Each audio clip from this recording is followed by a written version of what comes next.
Pedro ang pininturahan. Si Juan. Ah, si Juan. Oo. Ay tatlo ang prinsesa ng hari. Oo, pwede na.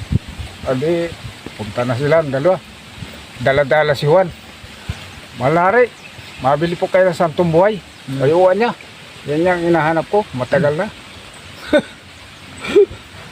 Di, sabi ni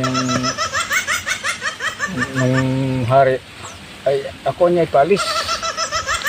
Kaya niya, mga anak ang matitira dito, aabyarin niya may ang ating santong buhay. Nakatiso raw si Juan. Si Juan yun. Oo, si Juan nakatiso ay santong buhay nga eh.